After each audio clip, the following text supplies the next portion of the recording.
Biblical proof that Jesus should have had sex. The first half.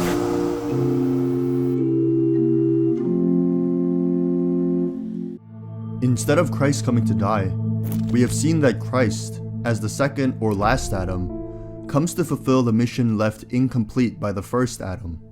To briefly summarize, as God is, by nature, unchanging, absolute, and good, the original plan of God for his children remains unchanged, absolute, and good. Even preceding creation, God had envisioned a glorious future for Adam and Eve, rather than planning that they should fall, as evidenced by his sorrow following their disobedience. Thus, the entire narrative of the Bible is God preparing his fallen children to receive his Son, the Messiah, so that Eden could be reclaimed. This Edenic blueprint, outlined in God's declaration over Adam and Eve, quote, "Be fruitful, multiply, and have dominion over all creation," as spoken of in Genesis 1:28, was then logically extended to the second Adam, Jesus Christ.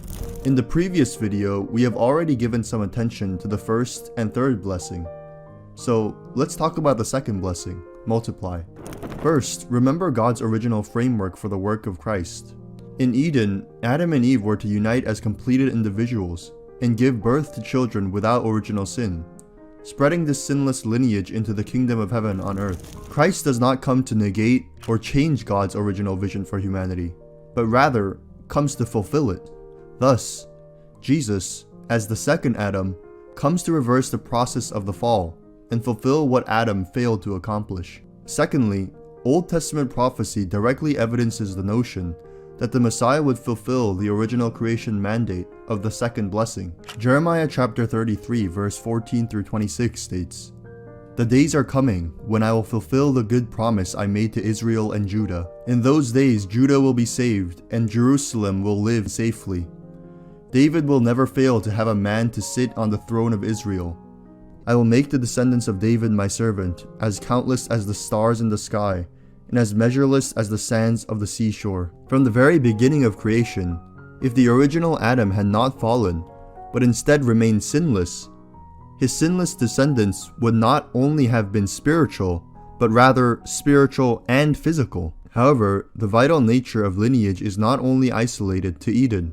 The critical nature of posterity is extensively recorded all throughout the Bible, infused within Israelite society and culture. As an Israelite, it literally defined who you were, as you were called by blank, son or daughter of father. Indeed, the entire story of Scripture is a story of lineage, from Adam to Christ. Furthermore, Christ's coming as the ultimate high priest with his lineage would be naturally consistent with the Old Testament tradition of the lineal descent of priesthood.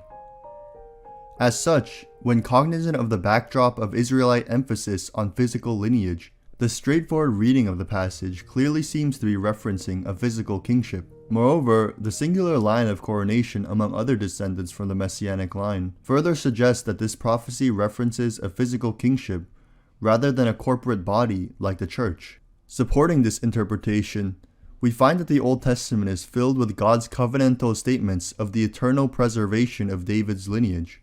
Thus, not only does Jeremiah 33 provide yet another prophecy that Christ was not supposed to die, it also further buttresses that the Messiah must also fulfill the second blessing, along with the first and the third.